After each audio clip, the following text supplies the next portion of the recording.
Your top stories this evening, sponsored by Courts, bringing value home. Norton says the ERC will never enjoy his confidence amid selective handling of matters locally. No provision for oil rig workers to vote. GECOM Commissioner Vincent Alexander worried. PPP sees PM and APNU's vice presidential candidate trade words after PM's quote-unquote, "they screwed you without grease" comment. And 10th annual Youth Parliament opens. Participants urged to keep debates respectful given it's an election year. HGP Nightly News begins now.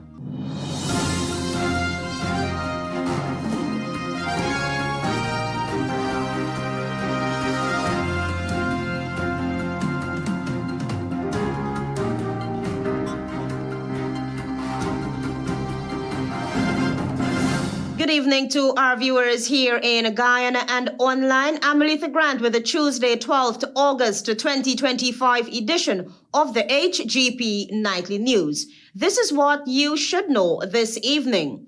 Opposition leader Aubrey Norton has made it pellucid that the Ethnic Relations Commission will never enjoy his confidence since the commission continues to dance to the rhythm of the ruling People's Progressive Party Civic. He made these remarks in response to questions posed by Nightly News over the feigned apology made by Jennifer Ali, who made reprehensible and offensive statements targeting the late Adriana Young and her family. Antonio Day has more. Like many civil society members, opposition leader and presidential candidate for a partnership for national unity, Aubrey Norton, has no confidence in the Ethnic Relations Commission. The commission, on numerous occasions, he flagged, has been known for selectively handling matters pertaining to racial incitement and hostility due to its current composition. The person they have heading the ERC is known to be a political partisan. If you read the book on the New Building Society, you would know who we are talking about. So I don't consider the ERC of any consequence. The ERC has 22 functions to perform. It barely performs one, and it spends all its time going after people. Recently, Jennifer Ali, who has publicly made reprehensible and offensive statements targeting the late Adriana Young and her family on Facebook, offered a feigned apology in a video statement which was seen by this newscast but was not published by the ERC. Nightly News understands that the video recording was done several weeks ago, but several commissioners were in disagreements over its release since it believed that the apology offered by Ali was insincere. Contrastingly, Guyanese artist Daniel Wharton, popularly known as Baby Skello, back in June of this year was granted $45,000 bail by High Court Judge Simone Morris Ramlal several days after he was charged with blasphemous libel in relation to a song he performed and shared on TikTok. Mr. Norton said such situations justify his reasons for his no-confidence posture in the ERC, since constitutionally it must act objectively. In the case of Baby Skello, it is a normal victimization of the Guyana police force. But this government was comfortable locking up young people for it's more than a month. The APNU presidential candidate urged citizens to be vigilant as alleged sinister plots are afoot and may be facilitated by those in uniform. We are also informed that the police is going to unleash a set of raids with the sole purpose of incarcerating young African Guyanese. And I'm saying that because I'm reliably informed. It wouldn't be the first time they do it, and it must be thwarted this time because the Guyana police force, like the ERC, is a tool of the PPP government. Antonio Day reporting for the HGP Nightly News.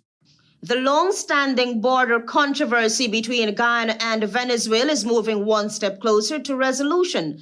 The International Court of Justice has confirmed the filing of Venezuela's final written pleading in the case, paving the way for oral hearings and a binding judgment. Jada June reports. The International Court of Justice has formally informed the government of the Cooperative Republic of Guyana that on August 11, 2025, the Bolivarian Republic of Venezuela submitted its rejoinder. The filing, which was made within the deadline specified by the court in its ruling, dated June 14, 2024, relates to the case concerning the arbitral award of October 3, 1899. The last written pleading in the case, Venezuela's rejoinder, is in response to Guyana's reply, which was submitted on December 2024. The court will now set up oral hearings following its summer break, followed by discussions and the delivery of a final ruling in accordance with the ICJ's customary processes. According to the international law, that ruling will be enforceable. A statement from the Ministry of Foreign Affairs noted that, and I quote, Guyana welcomes the filing of the rejoinder by Venezuela, which ensures that the court will have before it all the factual and legal arguments of both parties when it issues its final judgment, rendering it fully authoritative and incontestable, close quote. It guarantees the court will have all of the legal and factual arguments from both sides before it, making the eventual ruling completely final and irrefutable. The Guyanese administration reiterated its dedication to a peaceful outcome before the ICJ, the most prestigious and esteemed court in the world. The government of Guyana on May 2nd issues a stern statement reaffirming its refusal to engage in direct bilateral negotiations with Venezuela over the long-standing border controversy. It had called on Nicolas Maduro regime to respect international law.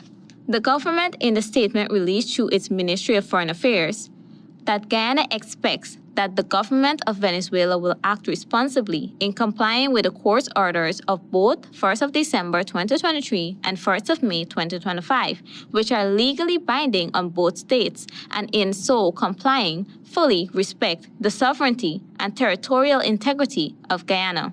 It also called on Venezuela to honor its commitment to the Geneva Agreement, stating that, and I quote, Essequibo is Guyana's, close quote. Jada June reporting for HGP Nightly News. It would appear that the Guyana Elections Commission has ignored suggestions for persons who work on the oil rigs to vote. This is not sitting well with opposition-nominated commissioners. Here is more. The Guyana Elections Commission currently has no special provision for those who work on oil rigs to vote at the upcoming elections, other than the employer's obligation to give them time off to vote. This has been dubbed as retrogressive by opposition-appointed Commissioner Vincent Alexander.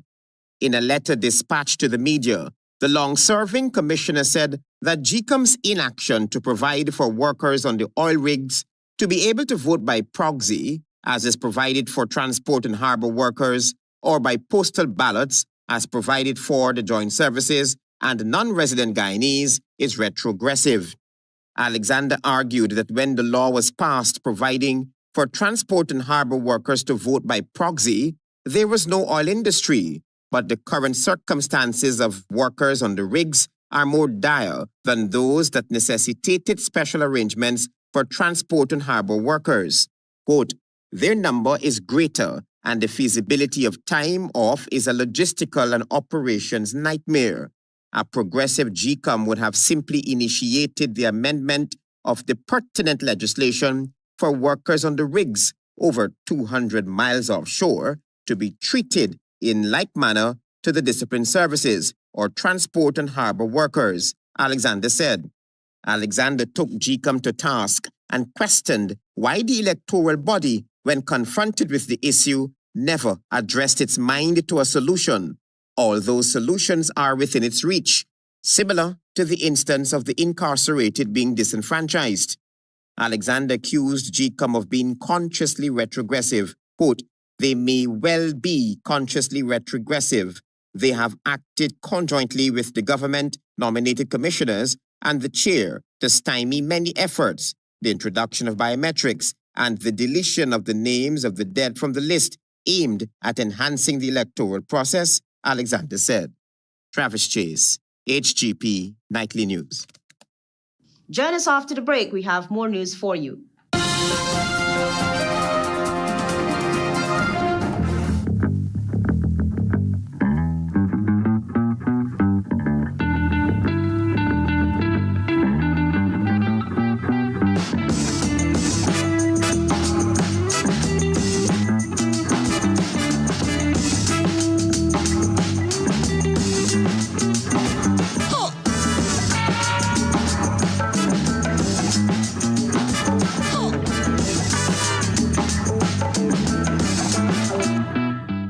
Welcome to SNL Electrical Inc., where lighting and electrical needs are met with expertise and style. From the latest in electrical lamps to durable cables, circuit breakers, panels, we have it all. Illuminate your space with our elegant chandeliers, stunning crystal lights, and versatile pole lights. Looking to upgrade your comfort? Explore top-of-the-line AC units and our diverse selections of stylish styles. Visit us at 170-180 Thomas Street, Kitty, Georgetown. Discover a solution that not only lights up your world but transforms it. Call us on telephone number 226-3018 or 223-1634. SNL Electrical Inc. Powering your life with elegance, quality.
How to vote. Having been identified as the voter you claim to be, you will be given a ballot paper that is stamped at the back on the top section as well as the bottom section in your presence.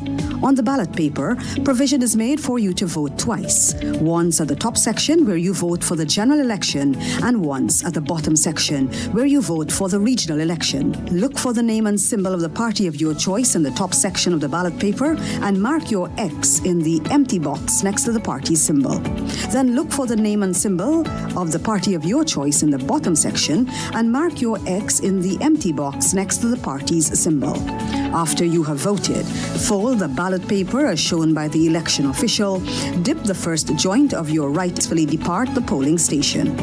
For more information, contact the GECOM on 225-027729 or visit www.gecom.org.gy.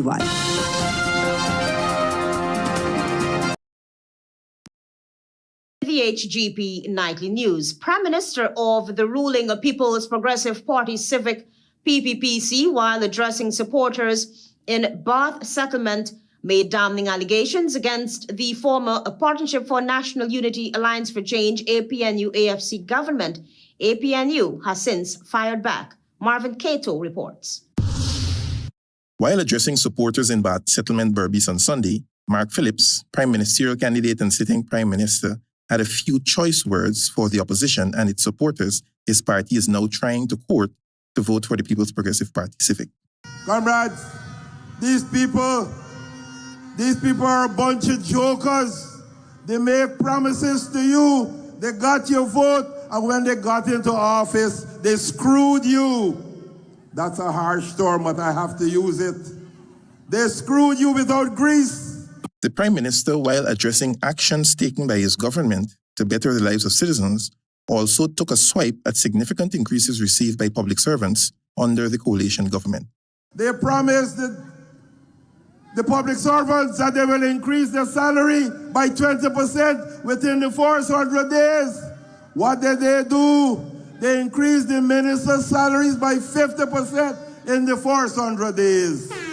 It is important to note, though, that the APNU AFC government did increase public service wages to as much as 77% increase as compared to the 39.5% increase offered by the Irfan Ali-led government over the past 5 years amidst oil revenues.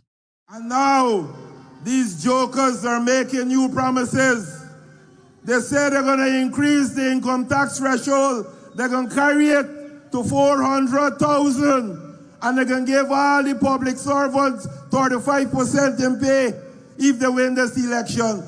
Comrades, this is the time we must say No more, not again to the APNU. No more, not again. Meanwhile, this did not sit well with the APNU. Lashing back, the party's vice presidential candidate Ganesh Maipal told Nightly News that one is left to believe that the Prime Minister is speaking from experience. When we came to power in 2015, he was a member of the Guyana Defense Force and moved to the rank of Chief of Staff, receiving a hefty salary, and the significant increases that were given to public servants by the Granger administration, he benefited from it. So if him benefiting significantly is screwing without grease, then maybe that is something good for him. Maipal also fired back, challenging Prime Minister Mark Phillips' statement regarding the 20% increases under the former government. I do also remember when the Granger government came to power, minimum wage was $35,000. And when the Granger government left office, it moved to $70,000. I remember when the sweeper cleaners in 2015 were receiving $17,000. The Granger government moved them onto the pensionable establishment, and they, in 2020, were receiving $70,000. I remember that one-off bonus of $50,000 in 2015 and 2016 it was $25,000. I remember public servants getting salary increases amounting to as far as 77%. The Partnership for National Unity, APNU, in their slew of manifesto promises, said it will take the income tax threshold to $400,000, raise the minimum wage to $200,000, and increase public sector wages by 35% once elected to office. This is Marvin Cato reporting for Nightly News. Vice President Barrett Jagdeo has warned that Guyana's gold industry, one of the country's key economic drivers, faces a quote-unquote clear and present danger from gold smuggling, with the actions of a few threatening the livelihoods of thousands of legitimate miners. Here is more. Speaking on the Starting Point podcast on Monday, Vice President Barrett Jagdeo called for stronger penalties against smugglers, cautioning that international sanctions on the gold trade would cripple the sector. Jagdeo pointed to recent sting operations as evidence that authorities are acting. Over the past 18 months, police have intercepted both local and foreign nationals, including Chinese citizens, suspected of purchasing gold and foreign currency in ALETHEA and Madia and moving them illegally to Suriname. But in his true style and form, Jagdeo has yet again reiterated that presidential hopeful Azruddin Mohammed, who has had his fair share of international troubles, including alleged involvement in the illegal gold trade, continues to cause the PPPC major uneasiness, as it appears as though Mohammed is living in their heads rent-free. He presents himself as a victim of PPP discrimination. Oh, Jagdeo sanctioned him. Oh, these sanctions are not serious. When they happen, oh, it's the banks that, the local banks, the PPP tell the local banks, no, don't worry. Well, after I'm elected, the sanction will be removed. The Vice President stressed that the risks extend beyond individual cases. He said if the international community were to sanction Guyana's gold trade, the consequences would be felt nationwide, from miners deep in the hinterland to exporters on the coast. When you charge people for smuggling, they get bail. Smuggling gold. And it's harder to charge them for money laundering offense.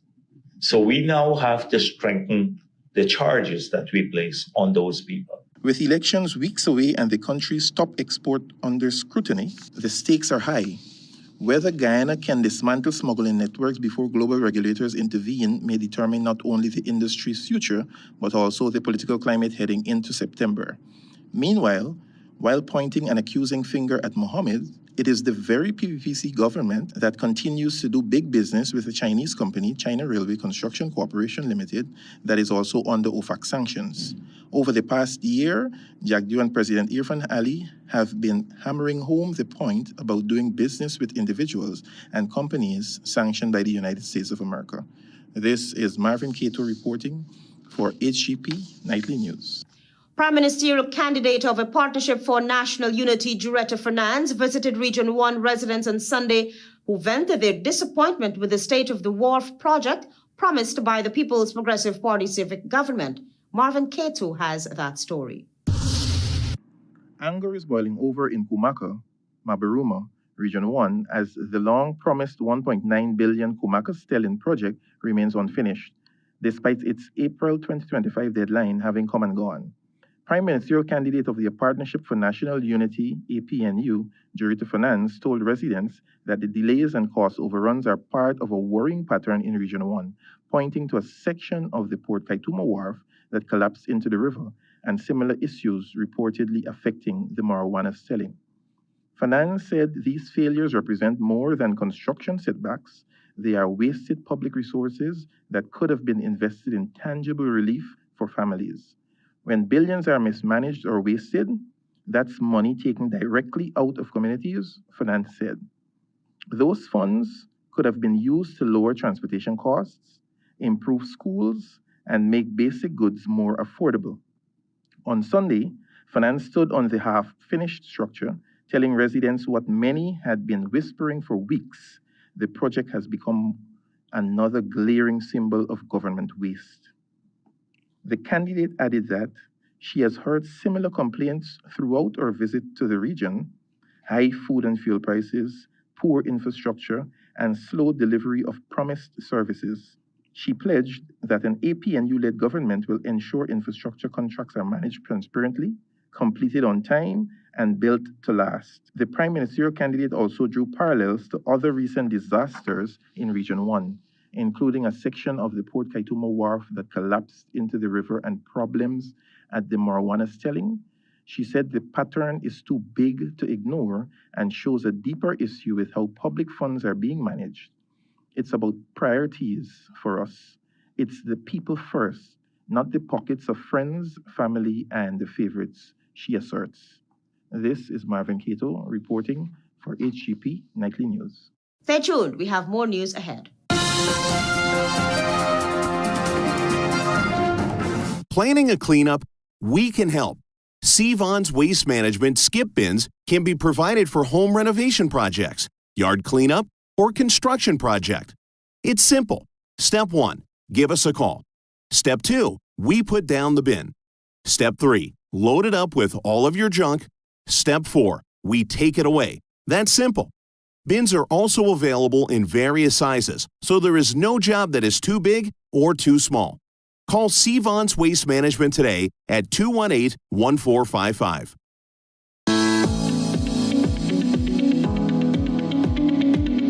Monday, September 1, 2025 is Election Day. It is your constitutional right to vote at the elections, provided you are listed in the official list of electors. As a voter, you have certain rights. Example, the right to attend political meetings and rallies, know the various political parties and their stance on important national issues. Vote as your conscience tells you. You also have responsibilities which include voting only once for the general election and once for the regional election, respecting the voting rights of other electors, doing nothing to obstruct the election process. Vote early on Election Day for the political party of your choice. For more information, contact the GECOM on 225-027729 or visit www.gecom.org.gy.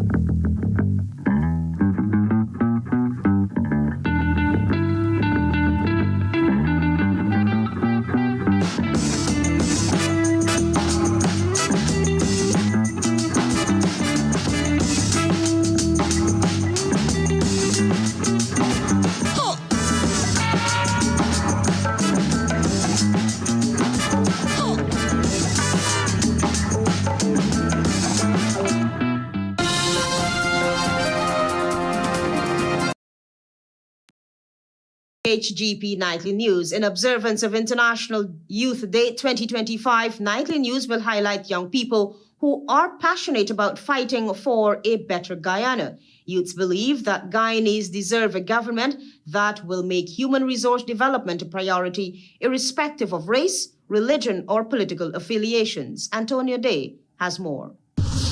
In his deep analysis of the current political climate, 27-year-old Eden Corbin, who is a candidate for the Partnership for National Unity, said that the time has come for Guyanese, particularly youths, to exist under a government which genuinely represents their interests, irrespective of race, religion, creed, and political affiliations. Once successful at the elections on September 1st, my duty will not just be to the youth of APNU. My duty will be to the youth of Guyana. The former youth parliamentarian elaborated that the biggest downfall of the ruling People's Progressive Party Civic is that the government is exclusionary. And whether or not you supported my party as a government, we need to take care of everybody. And that is where the PPP has fallen short in many cases, that they try to force you into supporting them. Corbin noted that once the political trajectory changes to the extent of inclusion rather than exclusion, more young people will be eager to participate. At the same time, he expressed delight at the proliferation of young people from both the Partnership for National Unity and the People's Progressive Party Civic, who are passionate about driving changes. The attorney in the making is confident and capable of changing the existing stereotypes and societal ills, which damages the very fabric of society. In this context, Corbin contended that the racial discrimination should no longer show its ugly face, especially during an elections period. Why does it have to be when we get into the politics, it has to get racial? It has to go down a particular set of lines. Meanwhile, Dylan Mohammed, another APNU candidate, said his party is examining the possibilities of how to improve the work and study ideology in Guyana. He explains. That work and study culture has become something that we seem to be proud of, which I don't believe is a good thing, because the only reason that came about is the PPP government actually made UG not free in the 1990s. The theme of International Youth Day 2025 is local youth actions for SDGs and beyond.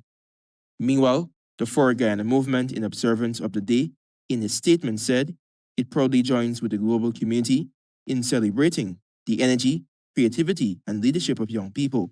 It noted that this year's theme, Local Youth Actions for the SDGs and Beyond, underscores the vital role of youth in shaping sustainable communities and building a future rooted in justice, opportunity, and innovation. Antonio Day reporting for the HGP Nightly News. This time, Antonio Day will tell us that the 10th Annual Youth Parliament has opened and will combine in-person meetings with virtual instructions with the intent to give young people the platform to debate policies and verbalize topical matters. 92 persons will participate in the annual 10th Youth Parliament, including 41 from junior category and 51 from senior category. Participants from the junior category were selected by the Ministry of Education from the 11 education districts. British High Commissioner to Guyana, Jane Miller, who appeared virtually, urged the public speakers to keep the debates respectful and civil, given that it's an election year. She noted that these debates must be meaningful, as the intended purpose is not to offend, but to defend when necessary. Ideas can clash without people clashing.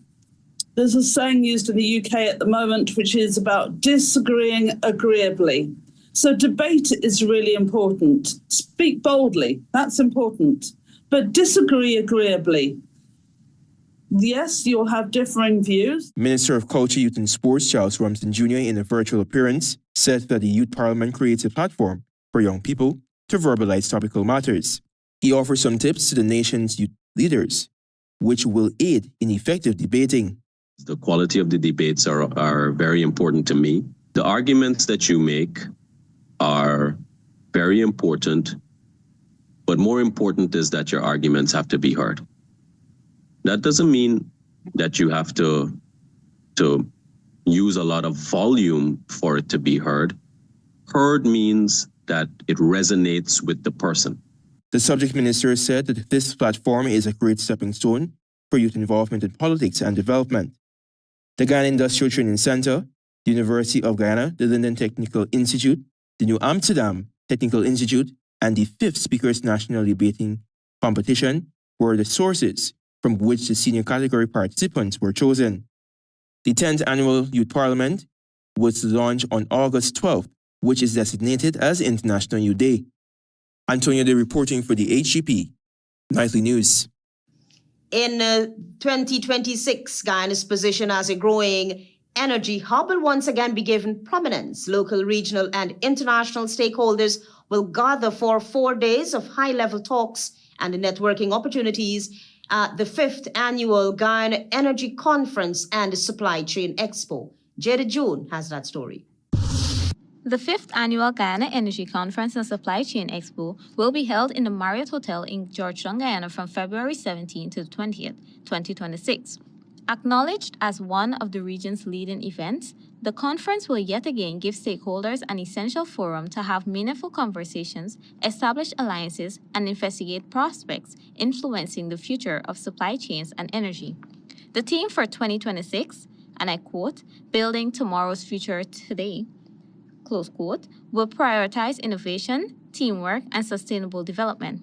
Attendees can anticipate learning about updates on projects and investigate prospects, government policy and regulatory guidance, environmental best practices and climate commitments, technological developments in oil and gas, workforce development, and energy security plans, and more.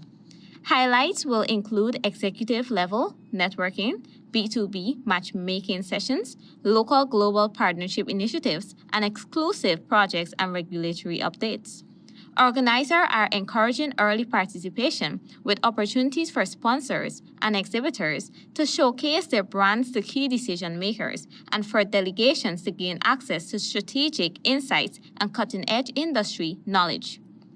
The 2024 Guyana Energy Conference and Supply Chain Expo drew significant international participation with over 21 countries represented.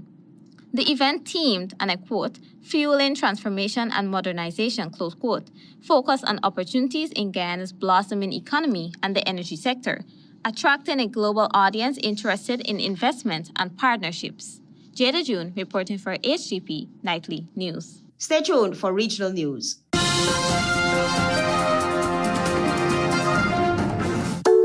Turbo with a new look, new style, with the same great taste in the 250 ml can. Everybody run out now.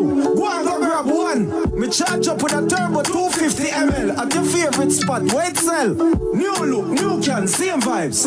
Jinxing, energize up your life. Vibes up, work time, anytime we are turn up the party with turbo can. Turbo can, turbo can, turbo can. Now available in the new 250 ml can. Turbo energy drink. Charge up today. Ladies and gentlemen, it's the moment you've been waiting for. Step right up because it's time for Digicel's $12 million Punch and Win. Top up with just $1,000 or more for a shot at winning up to $2 million weekly. That's right, up to $2 million weekly. 6 weeks, $2 million per week. Will you be one of our lucky winners? There's only one way to find out. Top up, punch, and win. Only with Digicel. Digicel, better connected.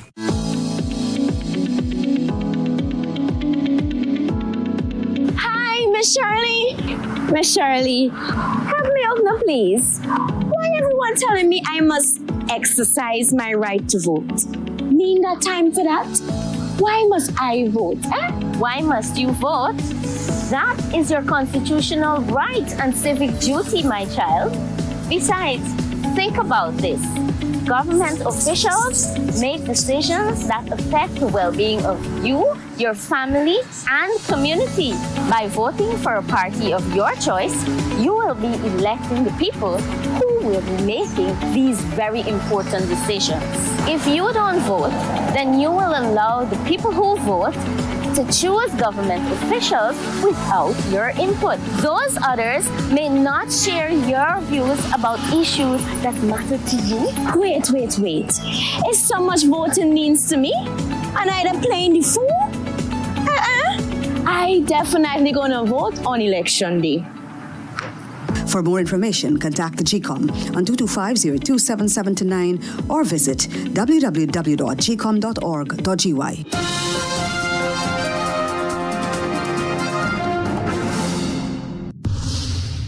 Good evening and welcome to Tuesday's edition of the Regional News. I am Antonio Day. We begin with news in Dominica. Attorney General Levi Peter is calling for the strengthening of Dominica's firearm laws, with a pastor also urging the population to take advantage of the current gun amnesty. Peter is speaking following the funeral service of 32-year-old John Yves. Alex Bruno said that the government has to be proactive in dealing with firearm-related offenses.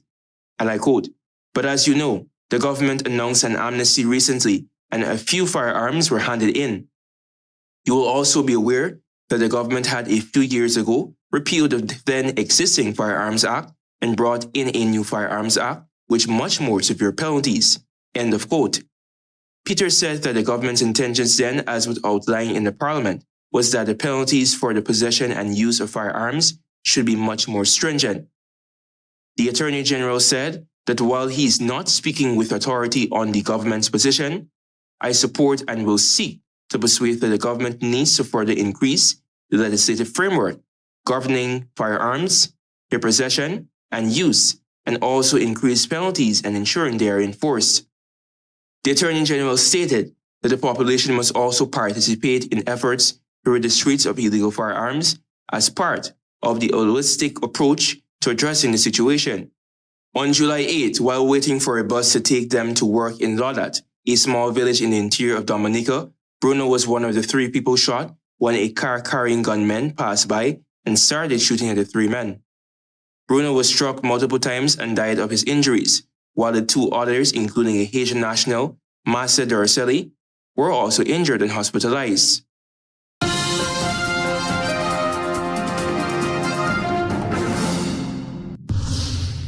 Still with news in the region, the Caribbean Development Bank has embarked on an important round of stakeholder consultations with representatives from 14 CARICOM member states and key regional institutions, supporting the mobilization of climate finance and the energy and transport sectors.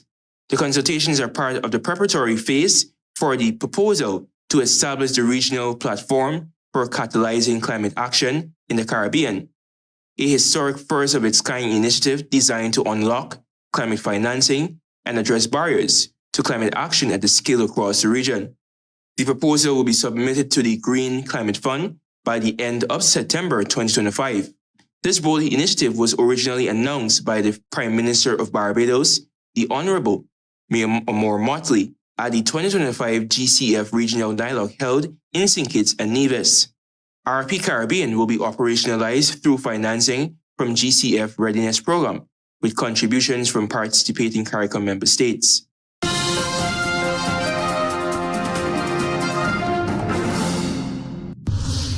And lastly, with some international news, European leaders have warned against Ukrainian borders being redrawn by force 3 days before Russia's Vladimir Putin and US President Donald Trump are due to hold a summit on Ukraine in Alaska. In a statement, European leaders said, and I quote, "The people of Ukraine must have the freedom to decide their future," end of quote. It added that the principles that territorial integrity must be respected and international borders must not be changed by force. The statement was signed by 26 of 27 leaders. Missing from the signatories was Hungary's leader, Viktor Orban, who has maintained friendly relations with Russia and has repeatedly tried to block European Union support for Ukraine. Donald Trump has insisted that any peace deal would involve some swapping of territories and could see Russia taking the entire Donbas region in eastern Ukraine and keeping Crimea. In exchange, it would give up the Kherson and Zaporizhia regions, which it partially occupies. Thank you for watching. I am Antonio Day. Goodbye for now and be safe.